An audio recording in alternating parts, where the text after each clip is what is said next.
So this is the traditional way of doing the scaling. So basically, between each technology node, they will scale down first the geometry. Okay, so the geometry will go down, so the width and length. Of course, recent days, it stopped for the reason I just mentioned. I just keep shrinking the gate length. Okay, and then this is called constant field scaling. So they would also scale down the supply accordingly, right? So S is a factor greater than 1. Okay, so if let's say S is 1.5x, then they will scale down WL by 1.5x, supply scale down by 1.5x. And the reason they do this, number one reason, because they want to reduce the overall area, right? So you can see the area per transistor, right? This is W times L, right? So you become 1 over S squared. Okay, so your area will become a lot more compact. Your power will also scale down, and your speed will go up. Okay, so that's usually how in the old days people are talking about Moore's law scaling, right? So there's by and large, they are not exactly following this rule, but by and large, it's roughly scale like that. Okay, so remember the scaling is mostly for the digital circuits, right? Memory, logic, right? So they are fairly happy. Unfortunately, for analog circuit design, usually it's not very happy. Okay, so when you go down by the area, your matching will be worse. Your linearity will be worse. Why? Because your supply is now lower, and your VD set. Remember, we talked about VD set, right? In the class, this will also be lower. Your noise is also worse. Your gain in the past, at least, GMRL is also worse. But this is the good news, right? When we go to the FinFET, this seems to bounce back. Okay, bounce back a little bit.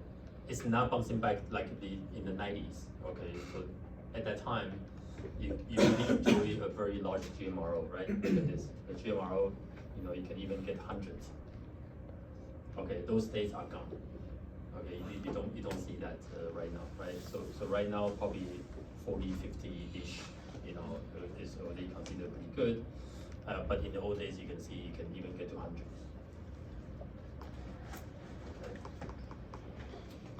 However, one thing that seems to continue to improve is FT, because FT is one of the PPA, those company they try to optimize. Okay, TSMC, Intel, when they do the recipe on those on their devices, that's number one thing that they have to optimize. Okay, the GM over C gate has to improve, right?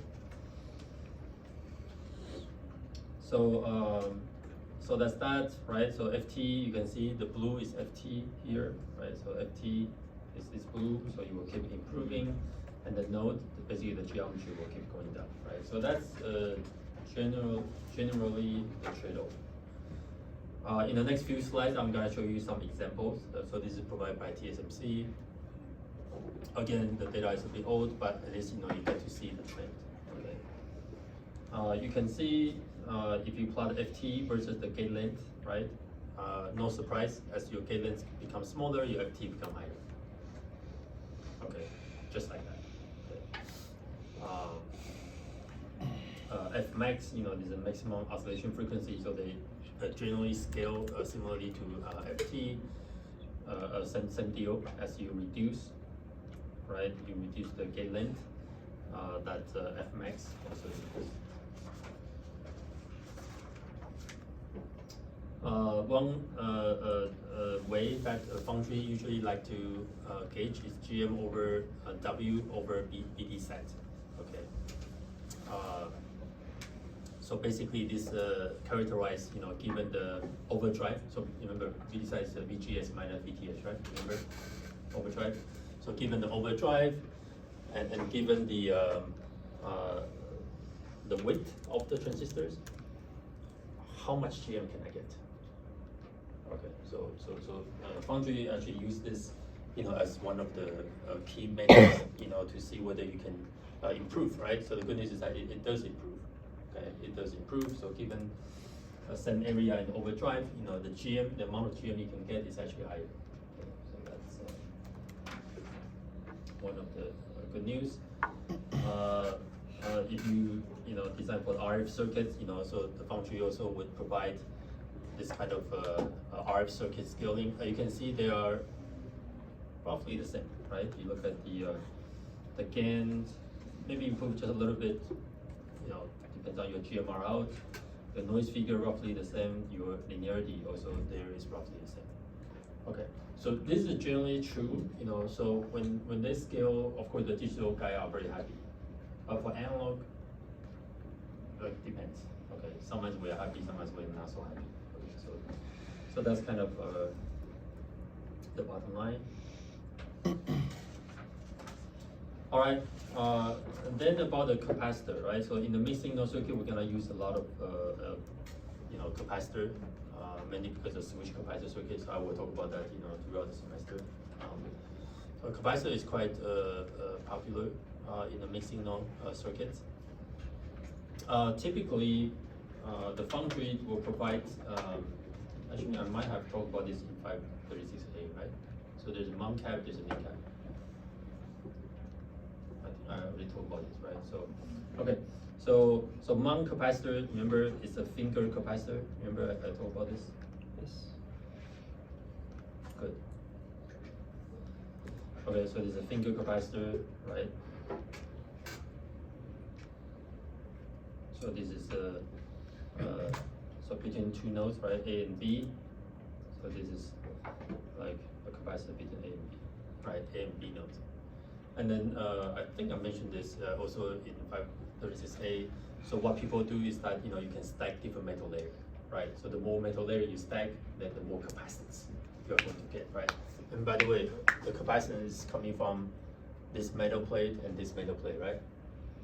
They are side by side, right? So the coupling capacitor there, right? So as you can see, these different between different technology nodes. Okay, so all these are mount capacitor. Okay, from point 18, TSMC collect all the way to 28 nanometers.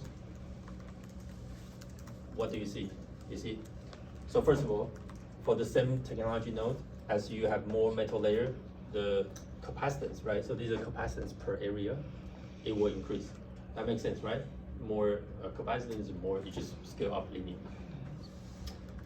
However, you know, if I keep the same number of the layers, you look at between technology nodes, which one give you higher capacitance density? A smaller node or a larger node?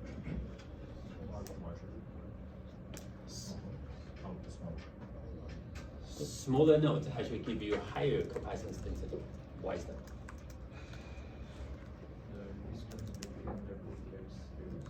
Very good, right? Because all this geometry, when they scale down, it's not just a gate length that they are trying to minimize. A lot of times, you know, even this routing, right? The metal to metal routing, right? The spacing between those, they usually will also shrink. That's why overall you get more compact design, right? Does that make sense? It's not just the transistors getting, you know, smaller, but even the routing, they can do that smaller, right? So the spacing here will be smaller, and that's why you get higher capacitance.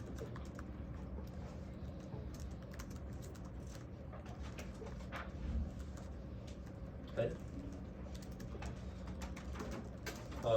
Right now, of course, you know, technology nodes provide more and more metal layers, right?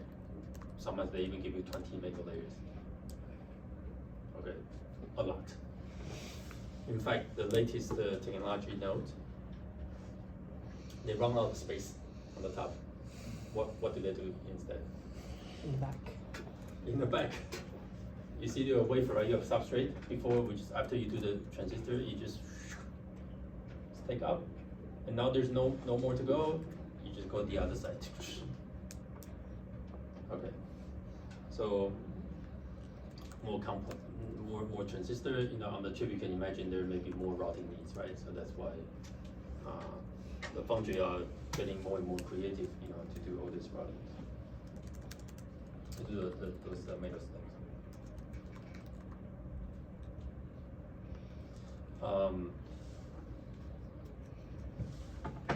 supply. So earlier we showed that the supply voltage will keep going down, right? Supply voltage keep going down. And then there's something called threshold voltage, right? So as I show here, you know, this shaded area. So this is the supply voltage. Sorry, this is supply voltage, and this is the threshold voltage, right? VTH. So in between, that's the headroom that you can work with, right? When you design the circuits. Something to write down. So this is the VTH. And this is the VDD. Okay. So the more delta there, you know, that gives you more headroom, like your VD set, right? Like your VD set, you know, you have more room that you can work with. So in the beginning, right? In the earlier nodes, like 1 micron, right? 0.8 micron, 0.5, 0.35, you can see the trend. So if they scale down the VDD,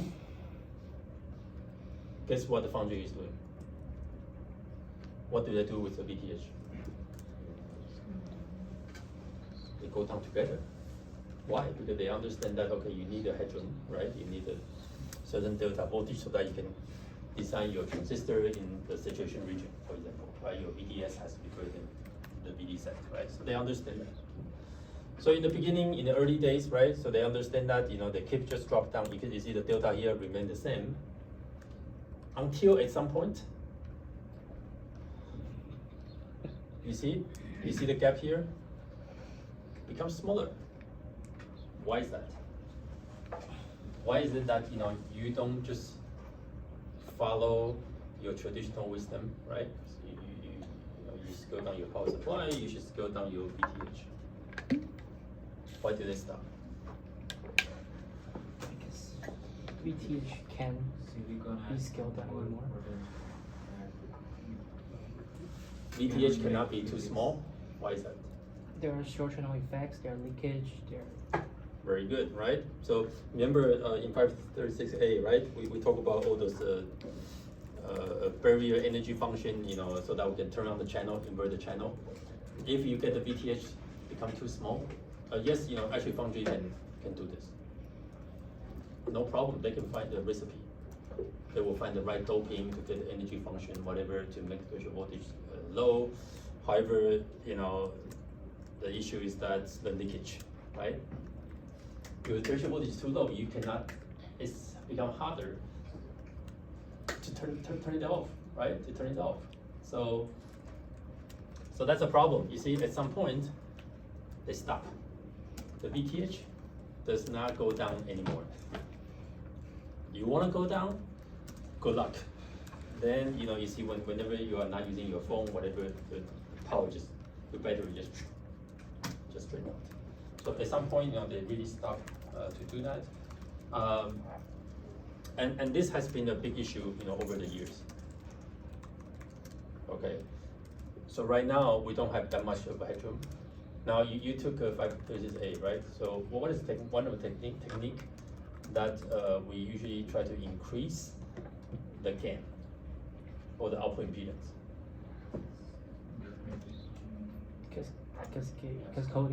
Cascading, right? You're gonna stack more and more. Remember, every time I stack, you know, I boost up the gain by GM out. Let me tell you, in the old days, super popular. Okay, so back in the old days, 80s and 90s, and that's what I'm talking about. You go to all the, so at that time, IBM was actually one of TI, IBM.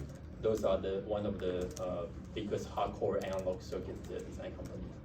Okay, you just look at all the company, and also Bell Lab, AT&T, right? Bell Lab, have you guys heard of Bell Lab?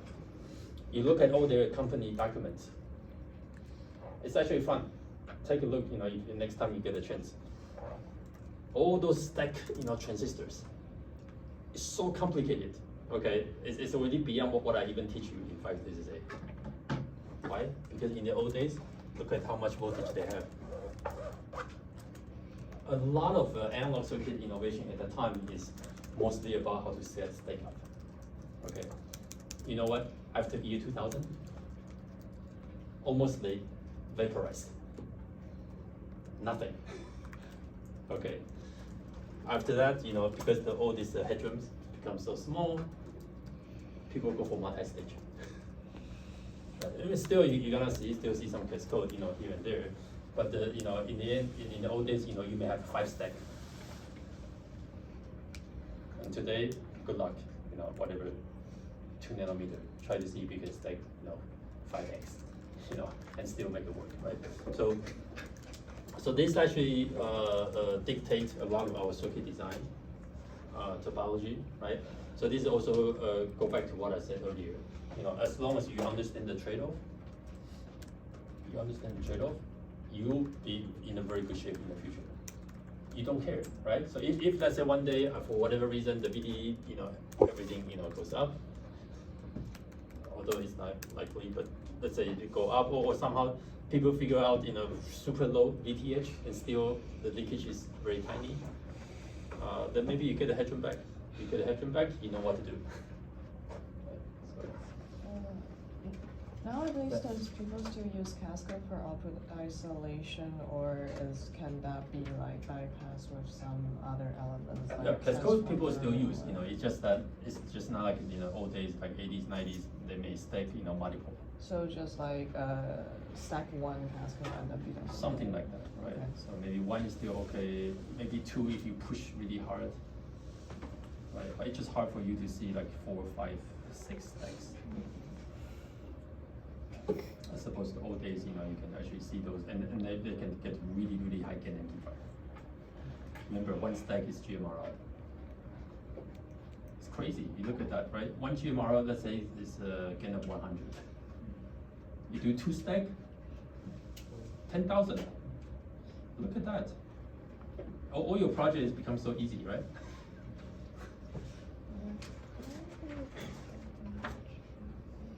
But for that reason, sometimes if your circuit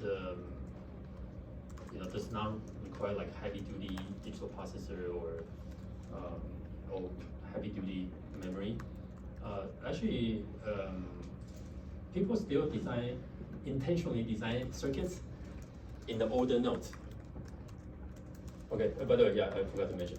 Even today, as we speak, it's not like this is so old, it's no longer on the market. They still are. Okay, you can still pay the money and then design the circuit in, let's say, I think 0.18 for sure. I think 0.25 maybe. Okay, 0.18 I'm pretty sure is still on the market. Why? Cheaper, and sometimes like I said, some application you just don't need a heavy duty, very intense, processor, right, or memory. You don't. You're okay. Then you know what? People still use this node, and you have more headroom to work with, and you still can design very good high gain amplifier. As an example, right? A lot of the medical device actually belong to that category. Like your, for example, hearing aid. I mean, you probably don't need to buy a latest NVIDIA GPU, right? What are you gonna process? I mean, it's just audio, right? But you probably can benefit a very good amplifier right there, hearing aid. So that can be one example. Okay, yeah. So sorry, I should have mentioned that earlier. Yeah. So basically, it is what I just said is still true, right? In the beginning of the class, really a lot of the analog mixing node today really go to the most advanced node for the reason I just told you. However, there are still a lot of special applications you don't need to. Okay, so you will still go for those nodes. I know people still make business out of those. Okay, so the company, some company, they actually build their device still in those older nodes, still make a good profit. If it's pure RF, what technology do we usually use? Pure RF, a lot of times they use bipolar. Okay, bipolar, they're always doing 5, right? Gallium arsenide, indium phosphide, HBT, and there's what we call the power device, gallium nitride. Okay, so there's a lot of foundry, especially in Asia. This is what I heard. In Asia, they have a lot of gallium nitride device. Guess what? You guys all have charger, right? Charger. A lot of those, they actually build the charger. In fact, there was one guy showed me that they use gallium nitride to build the charger. Your laptop charger. Make it so small. So nice. The laptop charger usually is more bulky, right? And they make it just like a full charger. They use the gallium nitride. But they make everything so tiny. So that's also another application. Yeah. So I think.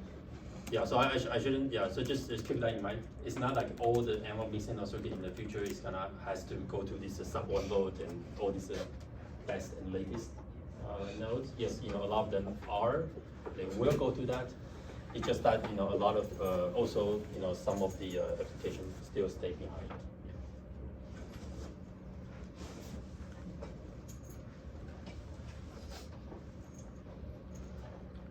Okay, I think it still go back to what I just said. If you understand the trade-off, you're all good. It doesn't matter what application you're gonna work on in the future. You just understand.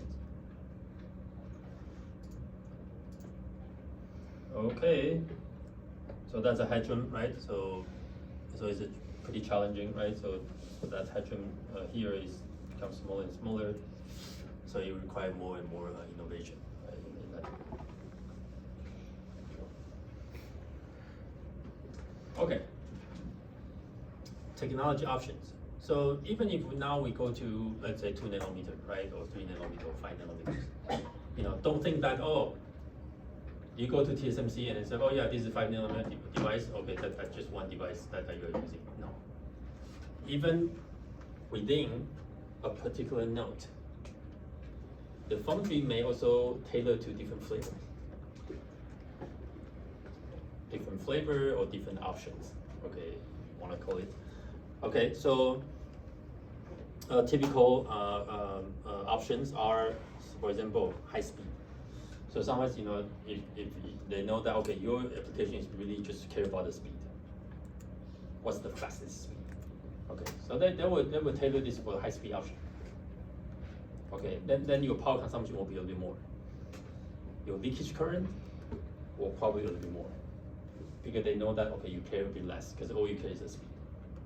It's the fastest speed, right? Some of the application, they understand, okay, you care a lot more on the low power. You don't necessarily need to go to this 10 gigahertz, 100 gigahertz, speed, but you want a super low power. So they can also do that for you. They say, okay, yeah, just use our low power version. Because you can imagine, the leakage current, everything there was pressed down quite a bit. Some foundry, they provide also some special analog options. So according to the foundry, it will match better. Okay, so you have 2 transistors side by side, or 2 capacitors, right? So they will match closer. Okay. So there are different flavors. So in the future, if you get the chance to actually explore this technology node, that's usually the first thing that you need to do, right? So you need to discuss with the marketing people and system engineers, right, to actually truly understand what's the need of this project, and then you decide what's the right flavor that you want to go for. Okay, and of course, if you care a lot about the cost, the cheapest way is just use a standard CMOS. Okay, no additional flavor. Okay, you can imagine, right? So if people sell you the high precision analog flavor, better device, but you got to pay more, right? You gotta pay more, right? So a lot of times, especially for people are doing this volume production, right?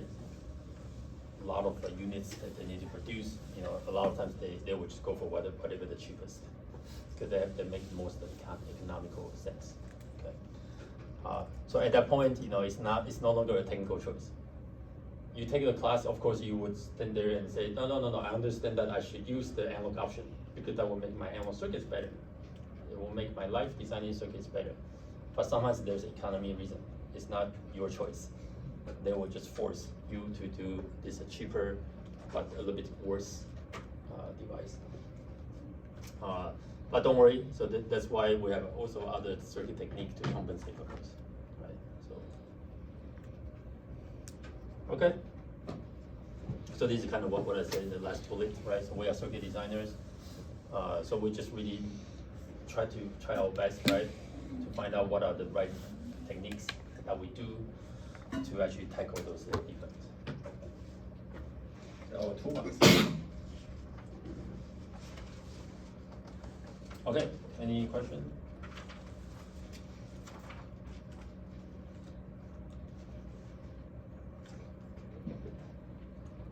Okay, so next I'm gonna start to talk about the defects. Okay, first let's define what is the variability. So basically,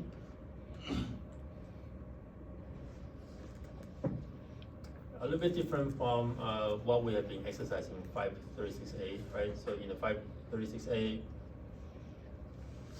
you design the circuits, right? You say, okay, I need this device to be W is like this, L is like this. In fact, when you run the spice, it tells you what's the threshold voltage, right? Right, the threshold voltage, okay, 425 millivolts.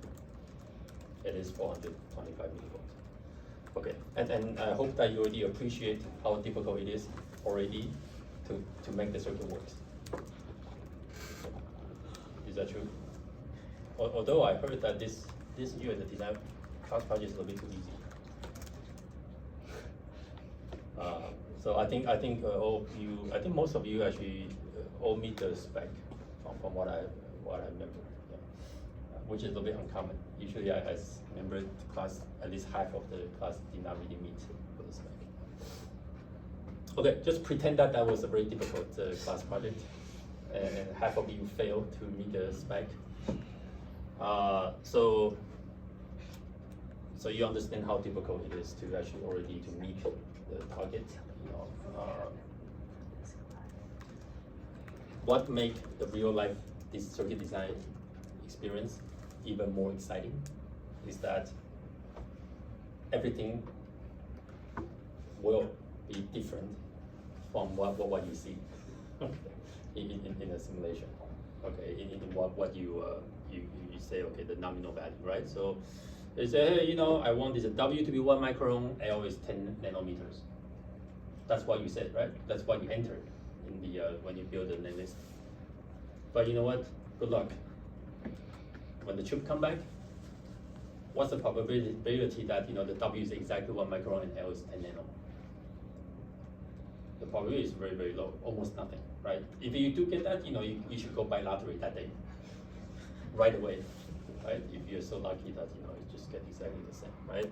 They say, oh, threshold voltage is 425 millivolt, right? Oh yeah, that's exactly what I expect, but good luck, right? So, all right, so everything will be different than what you see or what you thought, but that's not the only problem. Some of those deviation can be time varying. So over time, it will be different. Okay, some of them indeed it will be time invariant. So whatever that you get back from the foundry, it will stay as is. Okay, some of this variation is a global effect. Some is just local. Just depends on where you are. On the circuits, it's local effect. Some of those effects are deterministic, so it's very repeatable. So every time you power on the circuits, it looks like that. Next day you come back, still the same. Just stay as is. But some of them will be random. Every time you go grab a coffee, you come back, it looks different. Okay. All right. I know it sounds a bit mess. Yeah. So it is a mess. And because it's messy, that's why circuit design is so fun. Okay. So we just need to kind of look at one by one. Okay. So don't worry. So I have a set of slides. I'm gonna kind of walk you through, one by one. But I'm running out of time, so I'll wait until Friday. Any questions?